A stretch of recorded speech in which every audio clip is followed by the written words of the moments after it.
Hello everyone, आपका बहुत बहुत स्वागत है हमारे यूट्यूब चैनल में। जैसा कि हम सभी लोग विश्व के भूगोल के इस श्रृंखला में वायुमंडल के बारे में पढ़ रहे हैं आपका आज वायुमंडल की इस पाँचवीं श्रृंखला पर हम लोग चर्चा करेंगे। अर्थात ये वायुमंडल की आज 5वीं वीडियो है आपका। सभी छात्रों को मैं ये बताना चाहूँगा कि आप सभी लोग वायुमंडल के जितने भी पार्ट हैं उसे आप सभी लोग ज़रूर देखें, क्योंकि इसमें हम लोगों ने पूरा डिटेल से वायुमंडल के बारे में चर्चा कर रखा है आपका। ये टॉपिक काफ़ी लंबी सी, इसलिए इसको अलग अलग जो है वीडियो के रूप में बनाना पड़ गया, अलग अलग करके कई पार्ट में इसको बनाना पड़ गया आपका। छात्रों, ये पूरी टॉपिक आप लोग जरूर देखेंगे, क्योंकि ये मोस्ट इंपॉर्टेंट, बहुत इंपॉर्टेंट है आपका, जो आगामी परीक्षा होने वाले हैं आप सभी लोगों के लिए। और ये जो 5वां पार्ट बनने जा रहा है आपका, ये तो और भी ज़्यादा इंपॉर्टेंट है आपका, क्योंकि यहाँ से सवाल बहुत अधिक मात्रा में परीक्षाओं में पूछा जाता है आपका। आइए हम लोग देखते हैं सारे पॉइंट्स को। जैसा कि हम लोग पिछली वीडियो में पार्ट 4 में हम लोगों ने चर्चा किया था वायुमंडल की संरचना तक, उसमें हम लोगों ने ये देखा था कि जो वायुमंडल की संरचना है उसको कितने रूपों में बांटा गया है आपका। आज उसी को हम यहाँ ग्राफ के रूप में आप लोगों को दिखाए हैं। इसको अगर आप लोग एक बार पुनः समझ लेंगे तो सारी बात क्लियर हो जाएगी आपका, और इसके बाद इसको एक एक लाइन करके आप लोग नोट भी कर लेंगे, उसमें कोई दिक्कत नहीं होगा। मोस्ट इंपॉर्टेंट ये समझना है आपका। तो आइए देखते हैं हम लोग।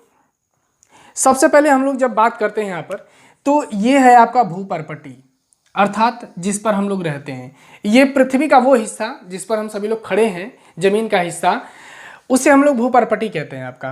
अब सवाल यहाँ से ये बनता है कि पृथ्वी के भूपर्पटी के सबसे नज़दीक में वायुमंडल की कौन सी परत पाई जाती है आपका, ये सवाल आपसे पूछता है। तो आप यहाँ पर देखिए कि ये अगर भूपर्पटी है आपका, तो भूपर्पटी के सबसे नज़दीक में जो परत पाई जाती है वायुमंडल की, वो कौन सी परत है आपका, तो वो है आपका क्षोभ मंडल है आपका। कौन सा मंडल है आपका? क्षोभ मंडल है। यानी कि वायुमंडल की सबसे निचली परत कौन सी होगी? क्षोभ मंडल होगी। या भूपर्पटी, ये जो भूक्रस्ट है आपका, जिस पर हम सभी लोग हैं, अर्थात पृथ्वी की सबसे नज़दीक की कौन सी वायुमंडलीय परत है, तो क्षोभ मंडल होगी आपका। और इसे ट्रोपोस्फियर कहते हैं। आप सभी लोग इंग्लिश जितने भी ये मंडल है आपका, वायुमंडल के पार्ट हैं, इनको मैंने इंग्लिश रूप में भी लिखवा दिए हैं। अर्थात आप लोग पार्ट 4 को देखेंगे तो वहाँ पर जो है इंग्लिश में सारी चीज़ें मैंने नोट करवा दी हैं आपका, ठीक है। चलिए, क्षोभ मंडल इसे कहते हैं। अब एक सवाल यहाँ से पूछता आप लोगों से कि मौसम संबंधी घटनाएं किस वायुमंडलीय परत में होती हैं, ये सवाल आपसे पूछता है। तो एक चीज ध्यान दो आप सभी लोग, मौसम संबंधित जितनी भी वायुमंडलीय घटनाएं होती हैं, ये सभी घटनाएं आपका किस मंडल में होती हैं? क्षोभ मंडल में होती हैं आपका। अर्थात वर्षा का होना, हिमवर्षा, बिजली का कड़कना, आंधी, तूफान, चक्रवात, ये सब किस मंडल में होता है आपका? तो क्षोभ मंडल में होता है आपका, ट्रोपोस्फियर जिसे हम सभी लोग कहते हैं आपका। इसी क्षोभ मंडल में जो है संवहन धाराएं भी चलती हैं आपका, और संवहन धाराएं क्षोभ सीमा तक ही सीमित होती हैं, जिसके कारण जो है इस क्षोभ मंडल को हम सभी लोग क्या कहते हैं आपका? संवहन मंडल के नाम से भी जानते हैं आपका। इसी क्षोभ मंडल को जो है परिवर्तन मंडल के भी नाम से जानते हैं, और इसी क्षोभ मंडल को हम लोग अधोमंडल के नाम से भी जानते हैं आपका। तो ये सभी बातें जो है क्षोभ मंडल की ही हैं आपका। अब आपसे सवाल पूछता है कि बिजली का कड़कना निम्नलिखित में से किस वायुमंडलीय परत में संभव होता है आपका, तो किस में संभव होता है? क्षोभ मंडल में होता है आपका। क्षोभ मंडल की अगर हम लोग ऊंचाई की बात करेंगे तो ध्रुवों पर यह 8 किलोमीटर और विषुवत रेखा पर इसकी ऊंचाई जो होती है आपका 18 किलोमीटर पाई जाती है आपका। यानी कि ध्रुवों पर यह सतह से कितना किलोमीटर आपका? 8 किलोमीटर, और विषुवत रेखा पर 18 किलोमीटर के रेंज में ये पाई जाती है आपका। तो चूंकि ये दूरी को कम पूछता है पेपर में, लेकिन सबसे ज़्यादा ये सवाल बनता है आपका कि मौसम संबंधित परिघटनाएं निम्नलिखित में से किस वायुमंडलीय परत में होती हैं आपका, तो क्षोभ मंडल में जो है मौसम संबंधित परिघटनाएं होती हैं आपका, ठीक है ना।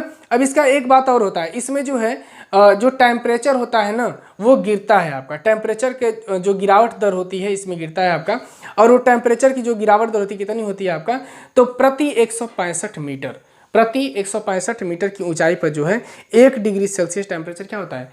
कम होता है आपका। किसमें? आपका क्षोभ मंडल में होता है। अर्थात इसमें टेम्परेचर क्या होता है? कम होता है, और उसका रेंज क्या होता है? तो 165 मीटर आपका, प्रति 165 मीटर पर जो है आपका कितना डिग्री कम होता है आपका? तो 1 डिग्री सेल्सियस टेम्परेचर कम होता है। और 1 किलोमीटर की अगर हम लोग बात करेंगे तो 1 किलोमीटर की दूरी पर है आपका 6.4 डिग्री सेल्सियस टेम्परेचर क्या होता है? कम होता है आपका। अभी लिखवाएंगे सब। तो क्षोभ मंडल में ये बातें होती हैं आपका, ठीक है। नेक्स्ट, अब एक सवाल बनता है कि जैसे आपसे पूछ ले कि बादल का बनना किस वायुमंडलीय परत में संभव होता है, तो बादल का बनना किस वायुमंडलीय परत में संभव होता है? क्षोभ मंडल में होता है आपका। आंधी तूफान चक्रवात तमाम ऐसी घटनाएं जो होती हैं किस मंडल में होती हैं? क्षोभ मंडल में। बिजली का कड़कना भी किस में होता है? क्षोभ मंडल में होता है। ये बिजली के कड़कने का मैंने चित्र बता दिया है, इसको आप लोग बना लेंगे, बिजली कड़कना। एक बात ध्यान दो, ये पूरा ग्राफ आप सभी लोग अपने नोटबुक पर बना लेंगे क्योंकि यहां से सवाल पूछता है आप लोगों से। अब एक सवाल और, क्षोभ मंडल के ठीक ऊपर वाली परत कौन सी होती है आपका? तो क्षोभ मंडल के ठीक ऊपर वाली परत आप यहां पर देखेंगे, हमने लिख दिए हैं समताप मंडल, जिसे इंग्लिश में स्ट्रेटोस्फीयर के नाम से जानते हैं आपका। समताप मंडल वह वायुमंडलीय परत होती है आपका जिसमें मौसम संबंधित कोई भी घटना नहीं होती है आपका, अर्थात इसमें मौसम परिवर्तन का कोई खतरा नहीं होता है आपका। हमेशा मौसम इसमें अनुकूल होता है, साफ होता है आपका। इसमें टेम्परेचर के बढ़ने और घटने का भी कोई रोल नहीं होता है आपका। अब एक सवाल बनता है कि जब इसमें मौसम साफ होगा तो मौसम साफ होने से इसमें वायुमंडल और वायुयान क्या होती है? उड़ाई जा सकती है आपका। मौसम साफ रहेगा तो वायुयान आसानी से उड़ सकती है। इसीलिए आप लोग कभी देखे होंगे कि नीचे बादल है आपका लेकिन वायुयान जा रही है आपका, जहाज क्या हो रही है? जा रही है। सब बच्चे देखते हैं क्या कि ये जहाज कहाँ जा रही है आपका, लेकिन जिस मंडल में जहाज उड़ती है वहाँ पे मौसम क्या होता है? स्वच्छ होता है, साफ होता है, वहाँ पे मौसम खराब नहीं होता है आपका। मौसम खराब तो सिर्फ क्षोभ मंडल तक होता है आपका, लेकिन समताप मंडल में मौसम खराब होने की कोई दशा नहीं पाई जाती है आपका, मौसम हमेशा फ्रेश रहता है वहाँ पर। तो सवाल ये बनता है कि वायुयान के उड़ाने की अनुकूल दशा निम्नलिखित में से किस वायुमंडलीय परत में होती है आपका? तो वायुयान के उड़ाने की अनुकूल दशा आपका किस में होती है? समताप मंडल में होती है आपका। यानी कि वायुयान उड़ाने की अनुकूल दशा किस मंडल में होती है? समताप मंडल में, अर्थात स्ट्रेटोस्फीयर में होती है आपका। मौसम गुब्बारा जो है किस वायुमंडलीय परत में होता है आपका? मौसम गुब्बारा तो क्या बताएंगे आप? समताप मंडल में होता है आपका। और इसी समताप मंडल से एक प्रमुख सवाल यह बनता है आपका, सबसे मुख्य सवाल, कि ओजोन परत किस वायुमंडलीय परत में पाई जाती है? तो इसी समताप मंडल में जो है ओजोन परत पाई जाती है, जिसकी ऊंचाई 15 से लेकर 35 किलोमीटर होती है आपका।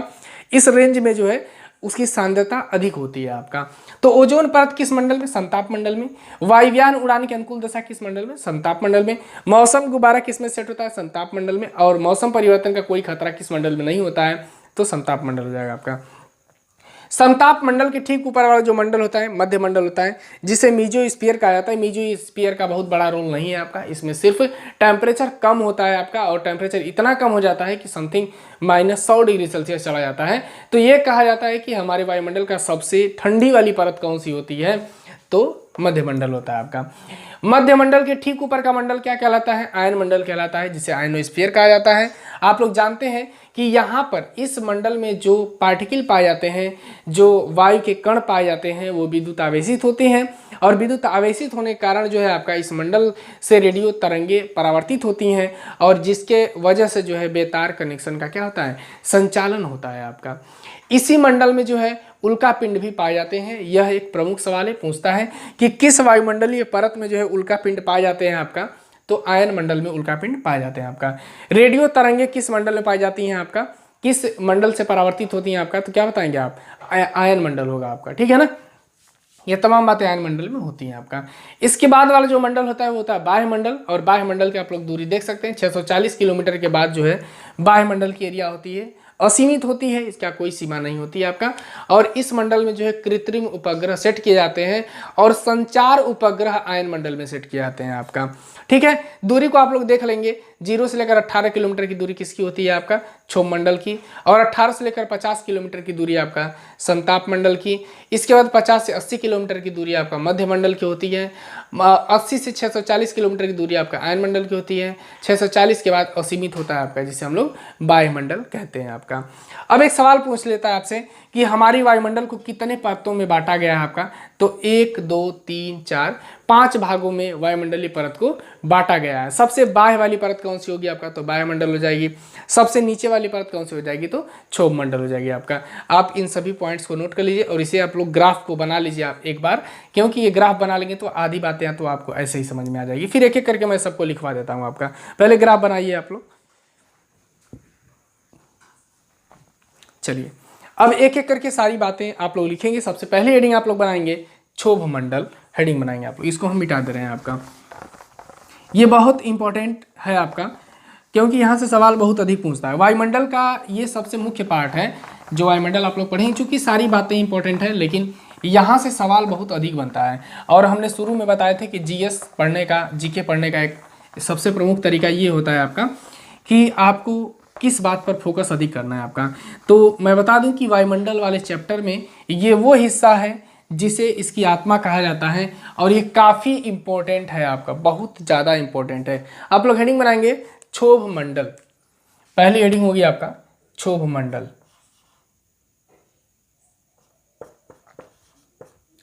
क्षोभ मंडल, और इसे इंग्लिश में भी लिख लेंगे आप लोग ट्रोपोस्फियर। इंग्लिश पूछता है पेपर में, क्योंकि कभी कभी जो है क्षोभ मंडल न दे करके और हिंदी में लिख देगा ट्रोपोस्फियर आपका, तो इसलिए आप इसे याद रखेंगे। आइए इसके एक एक पॉइंट को हम लोग देखते हैं कि क्या क्या यहाँ से इंपॉर्टेंट पॉइंट बनता है आपका। तो लिखेंगे यह, पहला पॉइंट लिखेंगे यह वायुमंडल, यह वायुमंडल की सबसे निचली परत है, निचली परत है। यानी कि यह वायुमंडल की जो है वो सबसे निचली परत है आपका, वायुमंडल की यह सबसे निचली परत है आपका। इसके बाद लिखेंगे, अगर इसकी ऊंचाई को पूछ लेते, इसकी ऊंचाई लिख लेंगे आप लोग, ऊंचाई, ऊंचाई लिख लेंगे ध्रुवों पर 8 किलोमीटर, ध्रुवों पर 8 किलोमीटर हो जाएगी इसकी ऊंचाई। और विषुवत रेखा पर अगर पूछ ले आपका तो 18 किलोमीटर, तो यहाँ पर नोट कर लेंगे इसको भी, विषुवत रेखा पर 18 किलोमीटर आपका, यानी कि 8 से 18 किलोमीटर की ऊंचाई तक ये पाया जाता है आपका। ध्रुवों पर 8 किलोमीटर इसकी ऊंचाई होती है और विषुवत रेखा पर 18 किलोमीटर इसकी ऊंचाई होती है आपका, ठीक है ना। इसमें तापमान की गिरावट दर लिख लेंगे, तापमान की गिरावट दर, यह बहुत इंपॉर्टेंट है आपका। तापमान की गिरावट दर की जब हम लोग बात करते हैं तो प्रति 165 मीटर, यानी कि प्रति 165 मीटर, प्रति यहाँ पर लिखेंगे प्रति 165 मीटर की ऊंचाई पर जो है इसमें तापमान जो सामान्यतः जो है तापमान की गिरावट दर क्या होती है आपका, तो 165 मीटर की ऊंचाई पर जो है 1 डिग्री सेल्सियस तापमान क्या होता है, कम होता है आपका। यानी कि 165 मीटर की ऊंचाई पर जो है 1 डिग्री सेल्सियस टेम्परेचर कम होता है आपका। 165 मीटर की ऊंचाई पर 1 डिग्री सेल्सियस तापमान क्या होता है, गिरता है आपका, हर एक 65 मीटर, 165 मीटर पे आपका। और 1 किलोमीटर पर अगर हम लोग बात करेंगे, 1 किलोमीटर पर इसकी गिरावट दर क्या होती है, तो 6.4 डिग्री सेल्सियस होती है आपका। यानी कि 165 मीटर पर इसकी गिरावट दर क्या होती है, 1 डिग्री सेल्सियस होती है, और प्रत्येक किलोमीटर पर कितनी होती है आपका, तो 6.4 डिग्री सेल्सियस होती है आपका, ये इसकी गिरावट दर होती है आपका। इसको नोट कर लीजिए आपका। अगला पॉइंट यहाँ पर ये बनता है आपका कि मौसम संबंधित सभी परिघटनाएं, मौसम संबंधित सभी परिघटनाएं मौसम संबंधित सभी परिघटनाएं इसी मंडल में होती हैं, इसी मंडल में होती हैं। यानी कि मौसम संबंधित जितनी भी घटनाएं होती हैं वो किस मंडल में होती है आपका, तो क्षोभ मंडल में होती है। इसे नोट कर लीजिए, फिर आगे बढ़ते हैं हम लोग। सारे पॉइंट्स आप लोग नोट करते चलेंगे एक एक करके, क्योंकि ये परीक्षा में बहुत ज़्यादा पूछता है आपका। मौसम संबंधित जब हम परिघटनाओं की बात करते हैं तो कौन कौन सी वो घटनाएं होती हैं मौसम परिवर्तन से संबंधित, तो मौसम संबंधित परिघटनाएं यहाँ पर नोट कर लेंगे आप लोग, कौन कौन सी आपका मौसम परिघटनाएं, मौसमी परिघटनाएं। मौसमी परिघटनाओं की हम लोग बात करेंगे तो यहाँ पर नोट कर लेंगे, जैसे बादल बनना, बिजली कड़कना, हिमवर्षा, वर्षा आदि। इतना समझेंगे आप लोग कि मौसम संबंधित जितनी भी घटना होती है वो किस मंडल में होती है, क्षोभ मंडल में आपका होगी। तो इसको आप लोग नोट कर लीजिए। और इसे क्या कहते हैं आपका, तो इसे संवहन मंडल, या परिवर्तन मंडल या अधोमंडल कहते हैं। यानी कि इसे परिवर्तन मंडल, अधोमंडल या इसे संवहन मंडल भी कहा जाता है आपका, क्योंकि जो संवहन धाराएं होती हैं ना वो क्षोभ सीमा तक ही क्या होती है, सीमित होती हैं आपका। तो ये पॉइंट्स जो थे आपके ये क्षोभ मंडल के थे। अब नेक्स्ट अगली हेडिंग आप लोग बनाएंगे संताप मंडल, क्योंकि संताप मंडल से भी बहुत सारे सवाल पूछे जाते हैं आपका। ये सभी पॉइंट्स आप लोग नोट करते चलेंगे और अच्छे से अपनी एक विश्व के भूगोल की नोट आप लोग तैयार करेंगे, क्योंकि विश्व के भूगोल पढ़ने के लिए आपको विश्व का भूगोल अगर आप लोग पढ़ लेते हैं तो भारत का भूगोल आपको बहुत बेहतरीन समझ में आएगा। अगला है आपका समताप मंडल। समताप मंडल, समताप मंडल को इंग्लिश में स्ट्रेटोस्फीयर कहते हैं और हमने इंग्लिश को शुरू में ही लिखवा दिए थे, तो आप वहां से जाकर के नोट कर सकते हैं आपका। समताप मंडल की अगर हम लोग बात करें तो इसकी ऊंचाई आप लोगों को मैंने लिखवा ही दी है कि 50 किलोमीटर तक इसकी ऊंचाई होती है। और समताप मंडल की हम लोग एक बात और जान लेंगे कि सबसे ज़्यादा समताप मंडल की मोटाई जो है ध्रुवों पर सबसे अधिक होती है। इसकी मोटाई जो होती है यहाँ पर नोट कर लेंगे, समताप मंडल की मोटाई ध्रुवों पर सर्वाधिक होती है, सर्वाधिक होती है। यानी कि समताप मंडल की मोटाई जो होती है ध्रुवों पर क्या होती है, ध्रुवों पर अधिक होती है आपका। और कभी कभी विषुवत रेखा पर इसका लोप हो जाता है। ये भी बात ध्यान देना कि ध्रुवों पर इसकी मोटाई अधिक होती है लेकिन विषुवत रेखा पर इसका लोप हो जाता है। ये सवाल पूछने वाला नहीं है आपका, बस सवाल जो पूछेगा आपसे कि इस मंडल में इस मंडल में मौसम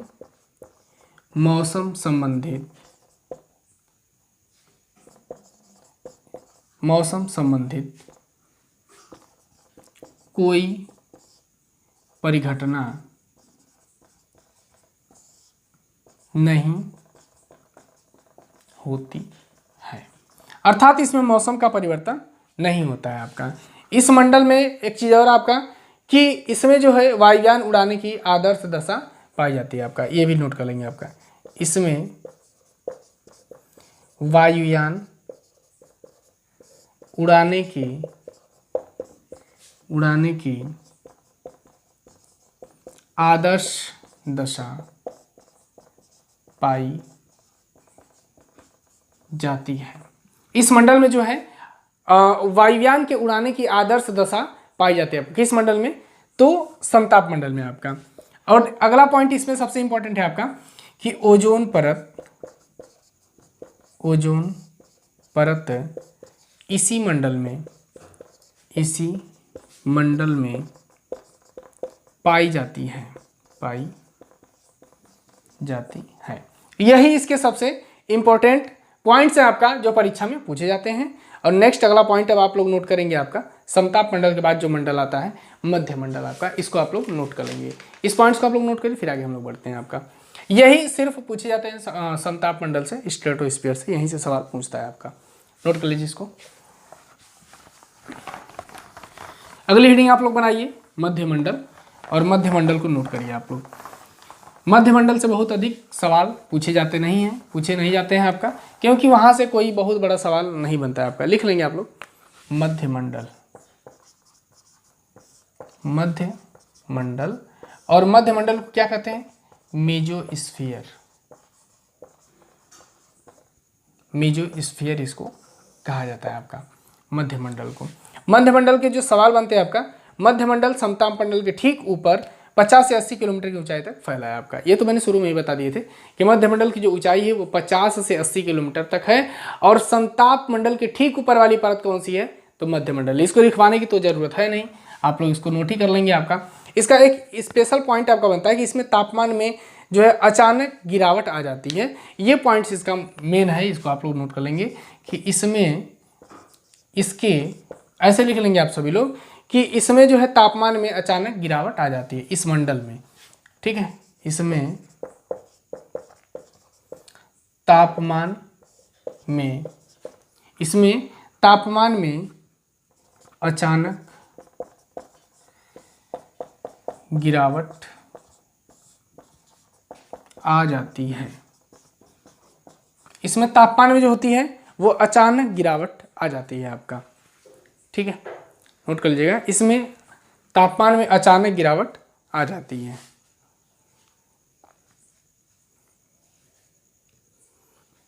ठीक है, और तापमान जो है मध्य मंडल की सीमा पर तापमान गिरकर जो है समथिंग -100 डिग्री सेल्सियस पहुंच जाता है। ये पॉइंट नोट कर लेंगे आप सभी लोग कि इस मंडल की सीमा पर जो है तापमान गिरकर -100 डिग्री सेल्सियस पहुंच जाता है। आपका कितना, आपका -100 डिग्री सेल्सियस पहुंच जाता है। ये पॉइंट नोट कर लेंगे आप लोग। इसके बाद आप लिखेंगे आपका आयन मंडल। बहुत ज़्यादा मध्य मंडल का नहीं है, आयन मंडल आप लोग बनाइए हेडिंग। आयन मंडल से सवाल पूछे जाते हैं आपका। लिखेंगे आप लोग आयन मंडल। आयन मंडल, आयन मंडल को लिखेंगे आप लोग। आयन मंडल से स्पेशल सवाल पूछे जाते हैं आप लोगों से कि इसकी औसत ऊंचाई की अगर आप लोग बात करेंगे, मैंने शुरू में लिखवा दिए औसत ऊंचाई। औसत ऊंचाई की अगर आप लोग बात करेंगे तो कितना आपका 80 से लेकर 640, 80 से लेकर 640 किलोमीटर इसकी औसत ऊंचाई हो जाएगी आपका। और इसमें क्या है आपका, इसमें विद्युत आवेशित कणों की अधिकता होती है। ये चीज ध्यान देना, लिख लो आप सभी लोग। इसमें विद्युत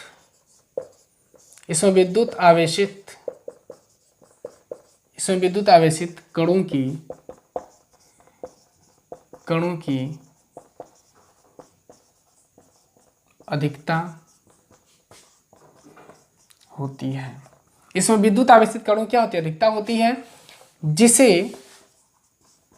जिसे आयन कहते हैं, आयन कहते हैं। और इसी के नाम पर जो है इसको आयन मंडल भी कहा जाता है आपका, ठीक है ना। जैसे क्या कहते हैं, आयन कहते हैं, और इसी के नाम पर इनको क्या कहते हैं, आयन मंडल भी कहा जाता है आपका, ठीक है ना। हाँ, एक चीज है कि इसमें ऊंचाई बढ़ने के साथ में जो है तापमान में क्या होती है, वृद्धि होती है आपका। इसमें जो है ऊंचाई बढ़ने के साथ तापमान में क्या होती है, वृद्धि शुरू हो जाती है। तो इस पॉइंट को आप लोग लिख लीजिए आप लोग। इसमें ऊंचाई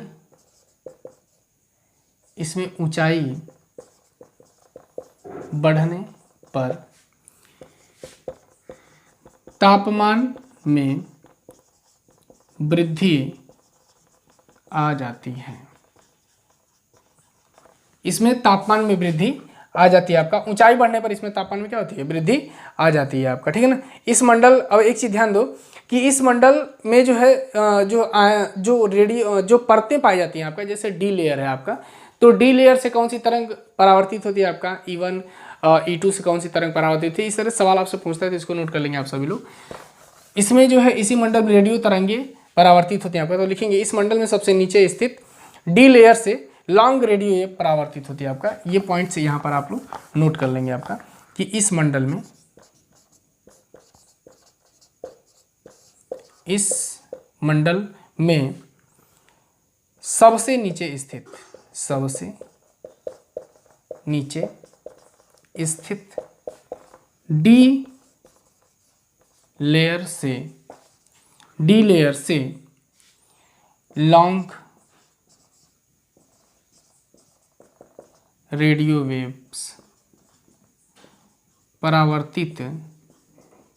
से लॉन्ग रेडियो वेव्स परावर्तित होती है आपका। यानी कि इस मंडल में जो है सबसे नीचे स्थित जो डी लेयर होती है आपका, और उससे कौन सी लॉन्ग रेडियो वेव्स परावर्तित होती हैं, और E1 E2 और F1 F2 से जो है आपका शॉर्ट रेडियो वेव परावर्तित होती हैं आपका। तो यहाँ पर लिख लेंगे, और E1 E2 तथा F1 F2 से शॉर्ट रेडियो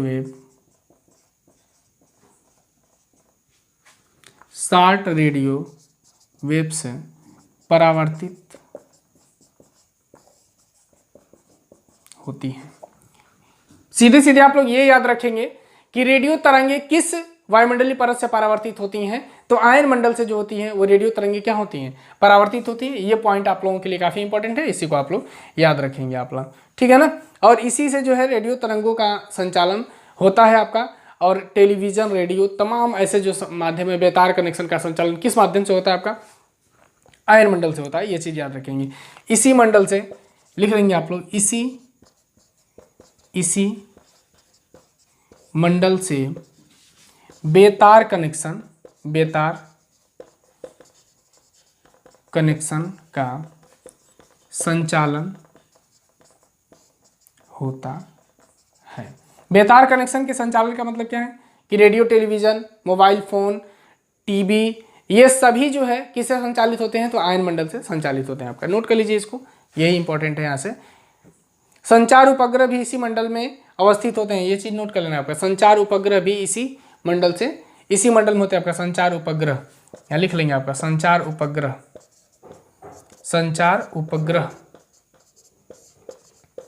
इसी मंडल में आपका, इसी मंडल में अवस्थित होते हैं। ये बात ध्यान देना, अवस्थित होते हैं, यानी कि संचार उपग्रह किस मंडल में आपका, तो आयन मंडल में ही अवस्थित होते हैं आपका, इसे नोट कर लीजिए। इसके बाद लास्ट है आपका बाह्य मंडल, एक्सोस्फीयर को आप लोग नोट करेंगे। एक्सोस्फीयर को हेडिंग बनाइए आप लोग, बाह्य मंडल, काफ़ी सवाल पूछा जाता है वहाँ से भी। एक्सोस्फीयर को आप लोग लिखेंगे, बाह्य मंडल को। नेक्स्ट अगली हेडिंग आपका बाह्य मंडल, बाह्य मंडल हो जाएगा आपका, जिसे क्या कहते हैं, एक्सोस्फीयर आपका, बाह्य मंडल। बाह्य मंडल का सवाल सबसे इंपॉर्टेंट होता है कि आयन मंडल के ऊपर के भाग को हम लोग क्या कहते हैं, बाह्य मंडल कहते हैं। लिख लेंगे आप लोग यहाँ पर, आयन मंडल के ऊपर के भाग को बाह्य मंडल कहते हैं। इसकी कोई सीमा नहीं है आपका, 640 किलोमीटर के बाद जो है इसकी कोई सीमा नहीं है, और ये अंतरिक्ष में क्या होता है, विलीन हो जाता है आपका बाह्य मंडल आपका, ठीक है ना। यहाँ से अगला पॉइंट आप लोग नोट करेंगे कि इसकी कोई ऊपरी सीमा तो निर्धारित नहीं है, ये पॉइंट लिखने की जरूरत नहीं है आपका। इसमें हाइड्रोजन एवं हीलियम गैस की प्रधानता होती है, ये पॉइंट इसमें नोट कर लो आप लोग। इसमें हाइड्रोजन और हीलियम गैस की